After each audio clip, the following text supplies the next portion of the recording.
নির্বাচন কমিশনের পক্ষ থেকে 2026 বিধানসভা নির্বাচন এখনো ঘোষণা না করলেও রাজনৈতিক দলগুলি প্রস্তুতি শুরু করে দিয়েছে। উত্তর দিনাজপুর জেলার 9টি বিধানসভার মধ্যে 8টি বিধানসভা তৃণমূলের দখলে থাকলেও কালিয়াগঞ্জ বিধানসভা বরাবর বিরোধীদের দখলে থাকে।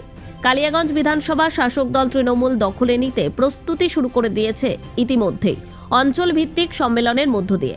লক্ষ্মীর ভাণ্ডার সহ বিভিন্ন জনমুখী প্রকল্প মতোই এপ্রিলে চালু হতে চলা যুবসাথী প্রকল্পের সুফলের কথা তুলে ধরা হয়। কালিয়াগঞ্জের মানুষ আর ভুল করবে না। উন্নয়নের স্বার্থে মমতা বন্দ্যোপাধ্যায়ের হাত শক্তিশালী করতে কালিয়াগঞ্জ আসনে তৃণমূলকে সমর্থন করবে বলে জানান জেলা তৃণমূল সভাপতি কানাইহালাল আগরওয়াল।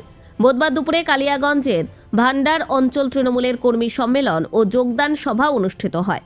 অঞ্চল তৃণমূল সভাপতি উত্তম ঘোষের নেতৃত্বে বাঘন কালীতলা উচ্চ বিদ্যালয়ের ময়দানে অনুষ্ঠিত কর্মী সম্মেলনে উপস্থিত ছিলেন জেলা তৃণমূল সভাপতি কানাইহালাল আগরওয়াল, প্রদেশ তৃণমূল সম্পাদক অসীম ঘোষ, ব্লক তৃণমূলের আহ্বায়ক নিতাই বৈশ্য, যুগ্ম আহ্বায়ক লতা দেব শর্মা, INTTUCর জেলা সভাপতি রামদেব সাহানি, পঞ্চায়েত সমিতির সভাপতি হিরণময় সরকার, উপপুরপ্রধান জয়া বর্মন দেব শর্মা, তৃণমূল SC কিষাণ ক্ষেত মজদুর ব্লক সভাপতি মোহাম্মদ নুজামাল, ব্লক সংখ্যালঘু সভাপতি সিরাজুল ইসলাম এবং ব্লক ও অঞ্চল তৃণমূলের শাখা সংগঠন নেতৃত্ব। এদিনের সভামঞ্চ থেকে তৃণমূল বেশ কিছু কর্মীদের সম্বর্ধনা প্রদান করা হয়, যেমন পাশাপাশি বিজেপি সহ বিভিন্ন রাজনৈতিক দল থেকে শতাধিক পরিবার তৃণমূল কংগ্রেসে যোগদান করেন।